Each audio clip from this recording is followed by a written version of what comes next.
en una operación con logaritmos como esta, lo que vamos a buscar es que estos tres logaritmos se conviertan en un solo logaritmo, porque a veces eso nos simplifica mucho el trabajo y más adelante lo vamos a ver con las ecuaciones. Para poder hacer esto, la primera regla que se debe cumplir es que los números que están multiplicando a cada logaritmo deben de convertirse en exponente. Esa es la primera regla. Entonces vamos a escribir aquí abajo, logaritmo de 5x, ojo a esto, elevado a la 2. ¿Por qué elevado a la 2? Porque tenemos un 2 multiplicando con el logaritmo. Este 2 se convierte en este 2. Luego escribimos un más. ¿Por qué un más? Porque aquí arriba tenemos un más. Y después escribimos logaritmo de 16x elevado a 1/2. Esto se puede hacer, ahora vemos qué pasa con esta fracción. Pero de momento vamos a decir, ¿por qué 1/2? Porque aquí hay 1/2 multiplicando el logaritmo, entonces pasa a exponente. Menos logaritmo de 2x. Entendamos que aquí no se hace nada porque hay un 1 imaginario. El 1, poner aquí un 1 sigue quedando igual. Dígame. Siguiendo con las reglas que teníamos anteriormente, podríamos tal vez ir arreglando aquí un poco esto. No sé si sea útil, la verdad es que no me interesa eso de momento. Lo que quiero es ver que aquí tenemos una suma de dos logaritmos. Siempre vamos a trabajar de izquierda a derecha. De izquierda a derecha es en esta dirección. ¿Qué es lo primero que aparece en esta dirección? Lo primero que aparece es una suma. Como lo primero que aparece es una suma, entonces yo voy a resolver la propiedad de la suma de dos logaritmos.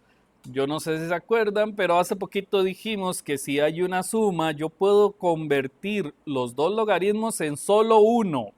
Repito, solo un logaritmo. En donde escribimos el primer argumento de primero, o sea, 5x a la 2, multiplicado por el segundo argumento, que es entre paréntesis 16x elevado a la 1/2. Luego de esto lo que hacemos es simplemente copiar este otro logaritmo.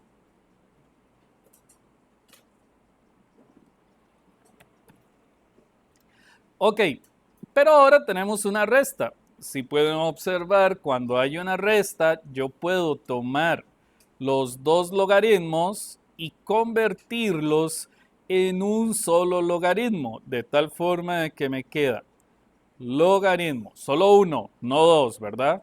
Logaritmo del primer argumento. ¿Cuál es el primer argumento? Es 5x elevado a la 2 por 16x elevado a la 1/2. Y luego en el denominador, ¿por qué denominador? Porque hay una resta, escribimos el segundo argumento que sería simplemente 2x. Entonces, después de haber simplificado este logaritmo, este argumento que está aquí, nosotros lo que vamos a obtener es 50x raíz de x. Ok, atención a esto. Esta parte no se puede trabajar, esto es el ejercicio original, no se puede trabajar si nosotros no cambiamos el 1 por un logaritmo. Pero acabamos de ver que si hay un logaritmo que tiene la base igual al argumento, entonces el resultado es 1. Pero yo me pregunto, este logaritmo que voy a escribir, ¿qué base debería tener? ¿Y qué argumento debería tener? Entonces ya tenemos, ahora sí, como dijo María Ángel, todos los logaritmos con la misma base. Pero antes no, porque este ni siquiera era un logaritmo. hay que tener mucho cuidado con eso. Sí, exactamente. Esto que acaban de mencionar es muy importante. Este paréntesis encierra todo lo que está dentro del logaritmo. Lo que está fuera del paréntesis no está dentro del logaritmo. Eso es algo importante. Como también este paréntesis dice que todo esto está dentro del logaritmo. Sin embargo, quiero que observen algo por ahí. Esto parece que se puede factorizar por inspección, ¿verdad? Entonces nosotros vamos a intentar factorizarlo por inspección. Como ustedes ya llevaron todo lo anterior, me van a decir cómo queda.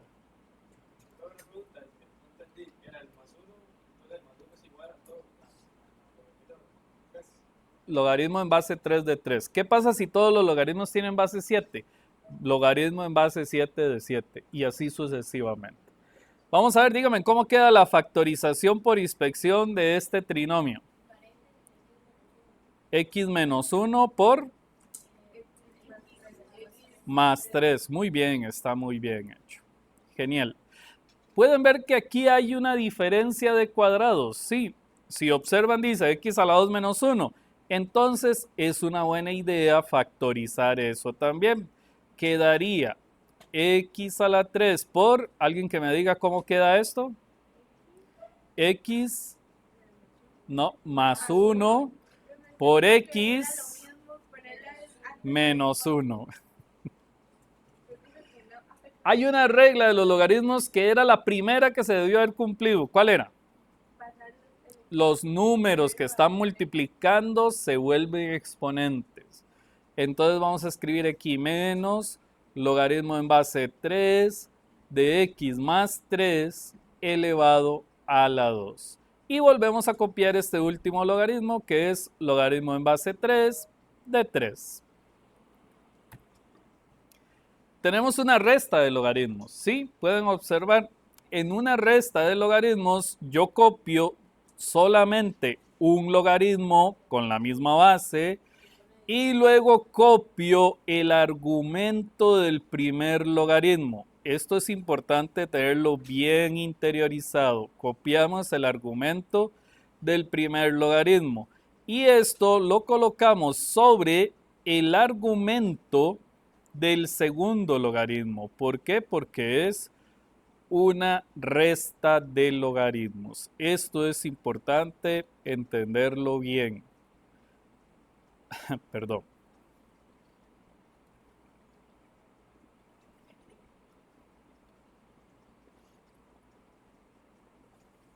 Ok.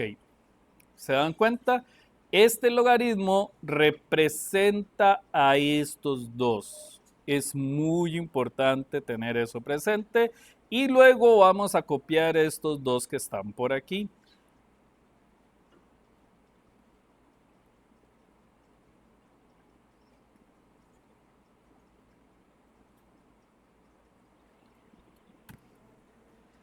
En esta parte tenemos dos logaritmos, observen aquí, tenemos dos logaritmos que están restando.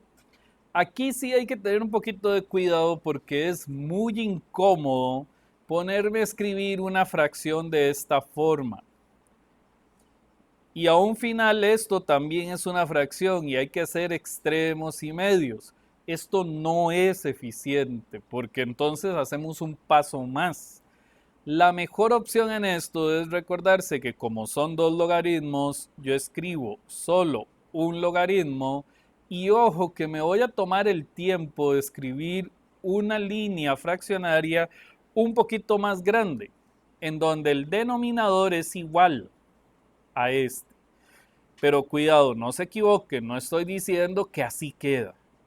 Lo que estoy diciendo es que este denominador es el de la primera fracción y este argumento es el que vamos a escribir aquí abajo. X más 3 elevado a la 2.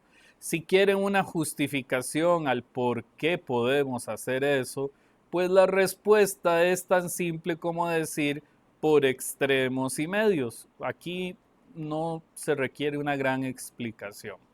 Pero si quieren resumirlo, nada más dicen, si tenemos una fracción en el primero y hay una resta agarramos el argumento del segundo y lo escribimos debajo de la fracción del primero y listo. Así se resume. Pero recuerden que esto es porque aquí abajo se tiene que escribir x más 3 elevado al cuadrado sobre 1 y si hacemos extremos obtenemos el numerador y si hacemos medios obtenemos el denominador. Ven, me brinqué todo eso en un solo paso. Luego observamos que nos quedan dos logaritmos que están sumando y la regla siempre se va a repetir. Si hay dos logaritmos que están sumando, yo escribo solamente un logaritmo donde copiamos el argumento del primero, es decir, copiamos toda esta fracción que está por aquí, ¿verdad? Y este 3, que es el argumento del segundo, lo escribimos multiplicando por el argumento del primero. Es cierto, aquí parece que solo está multiplicando el de arriba porque a un final así queda, pero no quiere decir que está multiplicando solo el de arriba. El 3 multiplicó a toda la fracción, ¿verdad? Hay que tener cuidado con ese detalle. Y de aquí en adelante sería simplificar esto para ver cómo me queda. Entonces, después de simplificar el resultado final de las propiedades de los logaritmos, me queda esta expresión de aquí, en donde en el numerador solo me queda el 3, en el denominador me queda toda esta expresión y este sería el resultado. Es muy importante entender lo siguiente. Nosotros tenemos que ir resolviendo esto de dos en dos logaritmos. Si tratamos de hacer algo aquí primero, podríamos cometer un error. Ir en este ritmo ayuda a evitar los errores. Es cierto, algunas ocasiones se va a poder hacer algo aquí conjuntamente, pero yo no lo recomiendo para evitar errores a futuro. También entendamos que es muy importante que la idea es convertir todos los logaritmos que estaban en la parte superior en solamente un logaritmo. Y ven que sí lo logramos, aquí solo hay un logaritmo. Continuamos. A ver, atención. Tenemos dos bases diferentes y esto es una ecuación exponencial. Oficialmente no se puede resolver si las bases son diferentes. Pero por dicha aprendimos a sacar logaritmos. Vamos a escribir al lado izquierdo, a mí me gusta el logaritmo natural, pero se puede escribir el otro logaritmo, es lo mismo, pero a mí me gusta el natural. Logaritmo natural de 2 elevado a la x es igual al logaritmo natural de 3 elevado a la 5x más 1. Ok, atención a esto. Tenemos un logaritmo al lado izquierdo. En este logaritmo hay un exponente. Vean por qué fue útil hacer esto. Tomamos el exponente y lo pasamos a multiplicar porque hay una propiedad de los logaritmos que dice que esto se puede hacer.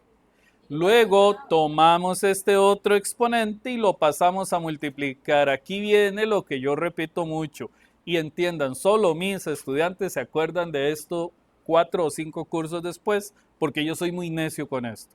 Si no se escribe entre paréntesis está malo. De hecho, por aquí ya alguien presenta síntomas de mis clases y antes dijo paréntesis tal cosa. Así tiene que ser, por favor. No traten de hacer algo diferente.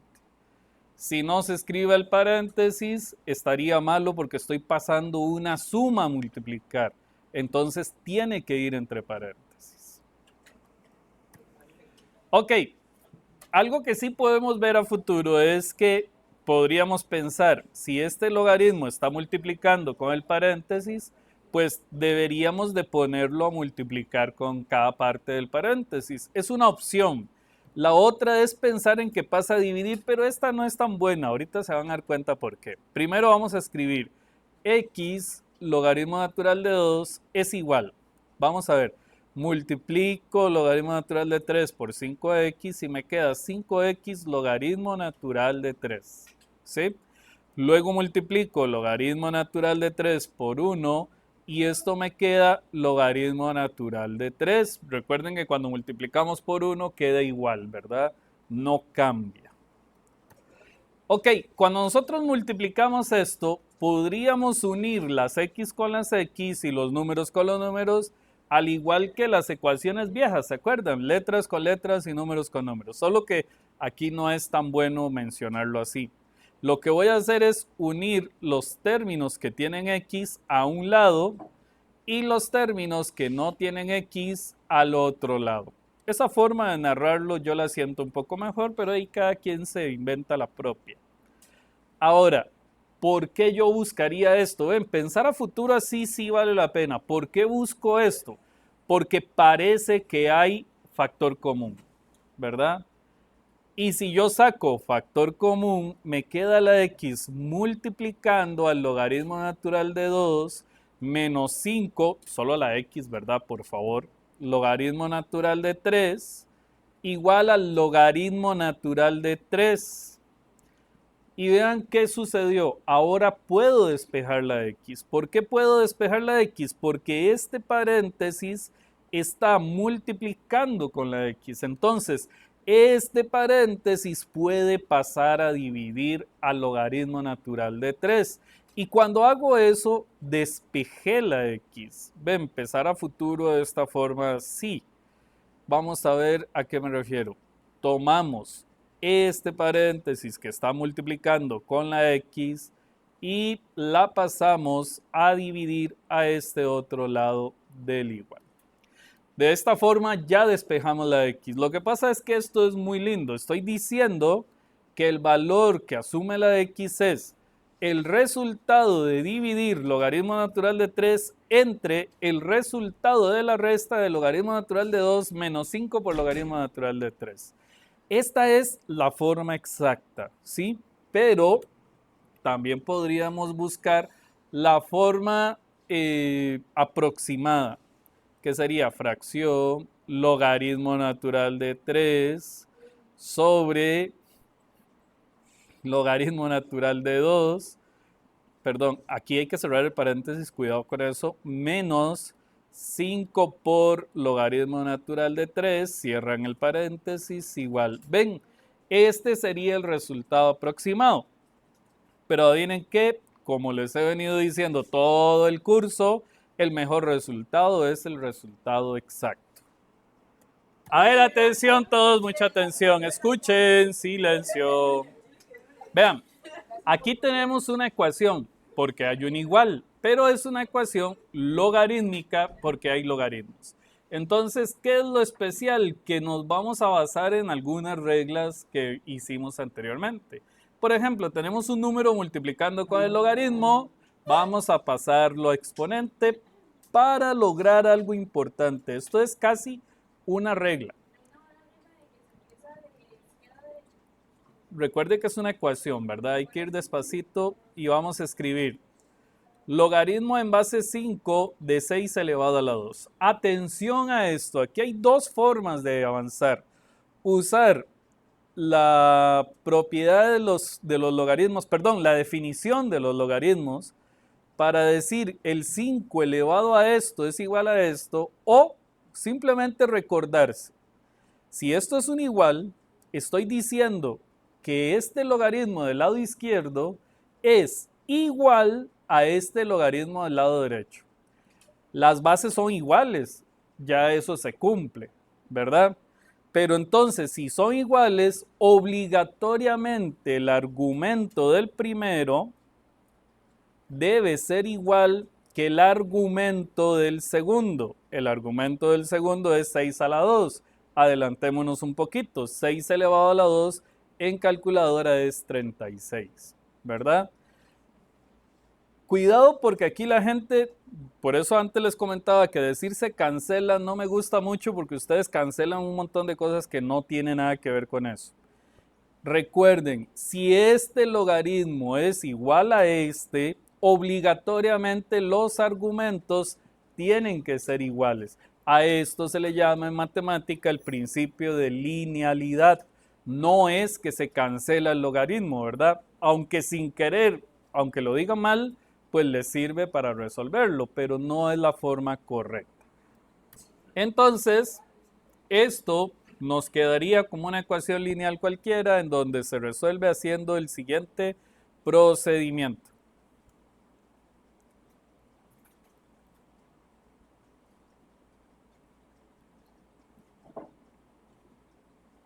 Y de esta forma podemos asegurar que x es igual a 13.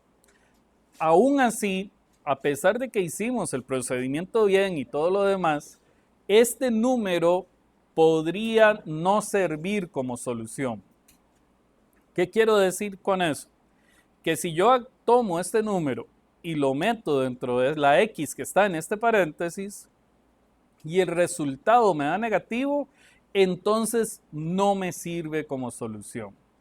Es importantísimo que en todas las x que están dentro de un logaritmo, si yo cambio la x por este número, el resultado tiene que ser siempre positivo. Por ejemplo, 2 por 13 es 26, más 10 es 36. Eso quiere decir que está bueno porque me da positivo. Y además, 6 a la 2 es 36, ¿verdad? Quiere decir que está totalmente bueno. Ya no hay derecho a dudar. Eso quiere decir que el conjunto solución es el conjunto de números formados únicamente por el 13. A ver, atención, tenemos otra ecuación logarítmica. Siempre y cuando tengamos solo dos logaritmos, podría ser bueno, pero aquí tenemos un problema. Tenemos dos logaritmos y además el número 7 aparte. Y no me sirve, yo necesito que solo existan dos logaritmos.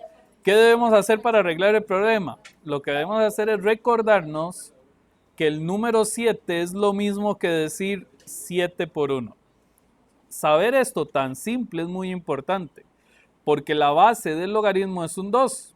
Entonces yo puedo cambiar el 1 por logaritmo, perdón,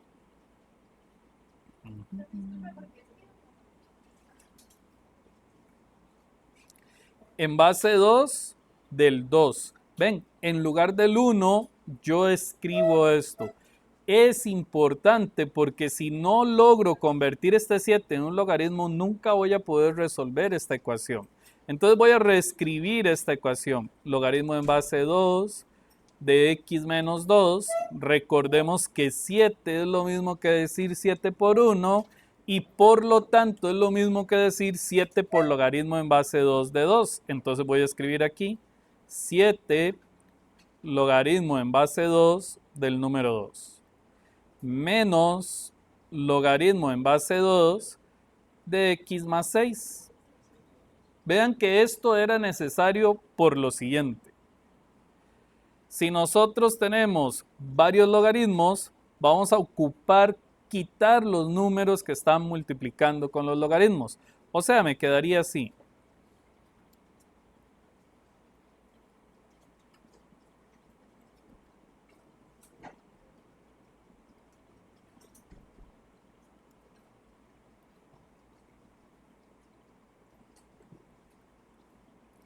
Si se dan cuenta, aquí ya estamos usando las mismas reglas de lo que habíamos hecho al inicio, pero voy a quedarme por aquí para... Si observamos, de este lado tenemos una resta de logaritmos que tienen la misma base, entonces yo puedo escribir otra vez lo de este lado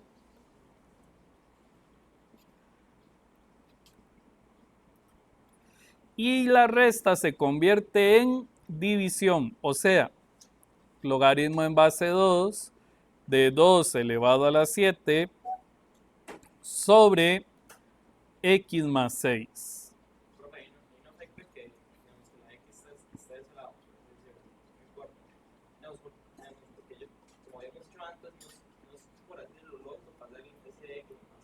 Entonces, si 2 a la 7 es igual a 128, nosotros podríamos cambiar esto por 128. Pero, mucha atención, ya tenemos a ambos lados dos logaritmos que tienen la misma base. No hay números multiplicando con ellos. Solo hay uno de este lado y solo hay uno de este lado. Cuando esto pasa, yo digo que por linealidad puedo escribir que x menos 2 es lo mismo que decir 128 porque 2 a la 7 es lo mismo que 128 sobre x más 6. Y esto es una ecuación de las que hemos venido resolviendo desde hace tiempo. Sin embargo, hay que ver qué tan simple o qué tan complicada es. Aquí la situación es tratar de resolver una ecuación que es muy simple. Recuerden que si esto está en el denominador, puede pasar al otro lado del igual a multiplicar, o sea que me quedaría x más 6 multiplicado con x menos 2. Y esto tiene que dar 128. Lo que pasa es que esto sí me genera un problemita basado en si aprendimos bien lo anterior o no.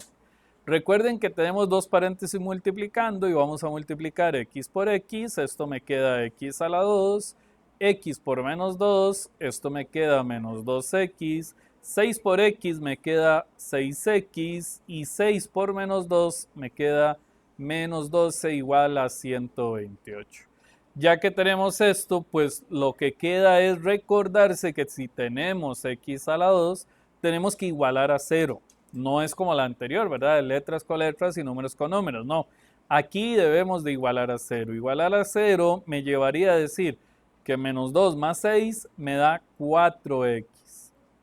Luego menos 12 menos 128, porque el 128 está positivo, entonces se dice que está sumando, por lo tanto pasa a restar. Si tenemos 12 negativo menos 128, esto nos da 140. Negativo, ¿verdad? Siempre. Y esto se podría resolver haciendo el procedimiento que es muy similar a la inspección, solo que no es igual. ¿En qué no es igual? En que lo que ustedes obtengan como X no se le cambia el signo, queda con el mismo signo que les da a ustedes. Sea cual sea el procedimiento que hayan utilizado para resolver esta ecuación cuadrática, el resultado debería ser este. Pero hay que tener cuidado porque siempre hay que comprobar si el 10 y el 14 negativo sirven. Comprobarlo sería hacer lo siguiente. Se vienen a la original, y meten aquí el 14 negativo. Vean lo que pasa. Ustedes hacen 14 negativo menos 2 y da 16 negativo. Eso no puede pasar, porque dentro del logaritmo solo me pueden dar resultados positivos. Entonces quiere decir que el 14 negativo no sirve como respuesta. Pero el 10 sí, vean, 10 menos 2 me da 6 positivo. 10 más 6 me da 16. Entonces sí sirve. De esto puedo concluir que el 14 no es respuesta, pero el 10 sí. Entonces el conjunto solución solo puede tener el 10. Vamos a ver, en trigonometría hay algo que es muy importante que ustedes tienen que saber, es qué es sen de cita, qué es cos de cita y qué es tan de cita. En principio ustedes tienen que recordarse que sen es opuesto, por eso escribo OP, ¿verdad? Opuesto sobre hipotenusa, por eso escribo HIP, hipotenusa. Coseno sería cateto adyacente sobre hipotenusa. Tangente sería opuesto sobre adyacente. Estas cosas usualmente no vienen dentro de un examen como fórmulas. Ustedes deberían de saberse todo esto. Yo sé que a algunos les cuesta un poquillo memorizarlo, entonces existen algunas mnemotecnias de las poquitas que a mí me gustan, porque casi ninguna me gusta, y una de ellas es esta.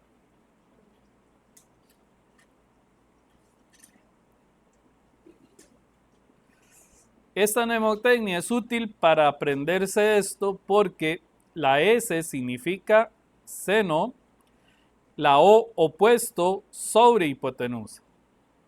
La C significa coseno, la A es adyacente sobre hipotenusa. La T significa tangente, entonces la O es opuesto sobre adyacente. Con una sola palabra se aprenden 1, 2, 3, 4, 5, 6, 7, 8, 9 palabras. Es una reducción. Una forma, pero es con malas palabras. Sí, no la quiero ir. Si saben esto, pues realmente es simple, porque la verdad es que hay algo que es muy importante que tienen que aprenderse y es que en un triángulo rectángulo ustedes se pueden ubicar en cualquier ángulo y si sabemos cuánto mide cada lado del triángulo, podemos determinar sen, cos y tan. Por ejemplo, sen del ángulo zeta sería el opuesto sobre la hipotenusa, o sea, A sobre B, sin importar qué números tenga, la verdad es que eso es irrelevante. También podríamos obtener coseno de zeta, que según lo que vimos, coseno es adyacente sobre hipotenusa. El adyacente es este, porque este es el opuesto y esta es la hipotenusa. Entonces el adyacente es el que sobra, ¿verdad? Adyacente sobre hipotenusa. Luego, tangente sería lo mismo que decir opuesto. Vieron que el opuesto al principio era la A. Sobre el adyacente, vieron que en coseno el adyacente era la C. Y así tendríamos las tres razones trigonométricas. Si se preguntan para qué sirven las tres razones trigonométricas, pues hay una forma muy importante de trabajar con ellas. Vamos a ver, ¿qué sucederá si nosotros conocemos el valor de una razón trigonométrica? Qué sé yo, digamos que coseno del ángulo alfa, recuerden que estos son letras del alfabeto griego, porque las letras del alfabeto griego se utilizan para nombrar ángulos. Entonces, coseno de alfa es igual a 4 sobre la raíz cuadrada de 65. No me interesa qué simbologías utilicen ni qué números especiales utilicen. Yo nada más veo una fracción. Y si veo una fracción, yo me acuerdo que según esta palabra, coseno es la C. Quiere decir que lo que tenemos es el adyacente sobre la hipotenusa. El adyacente en esta fracción es el de arriba, o sea 4. La hipotenusa en esta fracción es el de abajo, o sea raíz de 65. Si yo dibujo un triángulo rectángulo y me acuerdo que aquí está el ángulo recto y por aquí podría estar el ángulo alfa, pues el adyacente sería este de abajo, es decir, raíz de 65 es este. Y la hipotenusa va a ser el que está al frente de 90, ¿verdad? Entonces la hipotenusa vale 4. Pero ojo, a mí me podrían pedir aquí las otras 5 razones trigonométricas, no solo coseno. Me podrían pedir sen y tan. Alto, dije 5, ¿verdad? Y acabo de mencionar solo 2. Quiere decir que existen otras 3 que todavía no hemos visto. Existen algunas como secante de, vamos a ponerle alfa. Secante de alfa es al revés de coseno, o sea, hipotenusa sobre adyacente. Cosecante de alfa es al revés de secante, o sea, hipotenusa sobre, ay sí, tienen razón, ya casi lo corrijo, hipotenusa sobre opuesto. Luego, cotangente de alfa es al revés de la tangente, o sea, adyacente sobre opuesto. Y aquí ustedes tienen razón, me equivoqué con estos números. Es adyacente, o sea, el 4 es este, hipotenusa es el de abajo, o sea, raíz de 65 aquí. Perdón ahí por el error. Pero recordemos, después de coseno podríamos sacar sen. Sen, según esto, es opuesto sobre hipotenusa, ¿verdad? ¿Cuál es el opuesto de alfa? Tenemos un problema. No sé cuánto vale. Si yo quiero averiguar un cateto, según Pitágoras, esto se supone que ustedes ya lo saben, si quiero averiguar un cateto, según Pitágoras tengo que usar esta fórmula. Raíz cuadrada de la hipotenusa al cuadrado menos el cateto al cuadrado, ¿sí? Siempre es así. ¿Quién es la hipotenusa? Bueno, ahora resulta que la hipotenusa, según ese dibujo, es la raíz cuadrada de 65 elevado al cuadrado. ¿Cuál es el cateto? 4 elevado al cuadrado. Por favor, usen la calculadora para escribir esto y me dicen cuánto vale X. Ok, si usamos la calculadora para determinar este resultado, en teoría debería dar 7. Ustedes pueden comprobarlo por ahí. Si X vale 7, entonces sen de alfa sería opuesto sobre hipotenusa, es decir, 7 sobre la raíz de 65. Si ustedes meten esto en la calculadora lo racionaliza y el resultado sería, pero recuerden que este resultado es porque la calculadora está racionalizando esta fracción, un procedimiento que vimos hace mucho tiempo. Entonces ya tenemos quién es sen. Arriba venía cos, me falta tan de alfa. Ojo a esto porque esto sale mucho más rápido que todo esto. Tangente de alfa es opuesto sobre adyacente, es decir, 7 sobre 4. Y si mete esta fracción a la calculadora, no pasa nada, me queda igual. Entonces ya aquí terminamos tangente. Ok, esto está genial, pero yo necesito obtener secante de alfa. Secante de alfa es al revés de coseno. Como es al revés de coseno, entonces esto sería raíz de 65 sobre 4. Y ya terminé. Vamos a ver cosecante de alfa. Cosecante de alfa es al revés de sen. O sea, cosecante de alfa sería raíz de 65 sobre 7. Cuidado, se embarcan y utilizan este, porque habría que meterlo en la calculadora para ver si se racionaliza. Y es mejor escribir de una vez este al revés, ¿sí? Cotangente es al revés de tangente. Entonces, tangente es esto, por lo tanto, cotangente sería 4 sobre 7. Obtener estos resultados es un proceso extremadamente fácil para las razones trigonométricas como secante, cosecante y cotangente, pero para las básicas que ustedes vieron en el colegio, pues no es tan simple, ¿verdad? Sí se necesita de cierto procedimiento.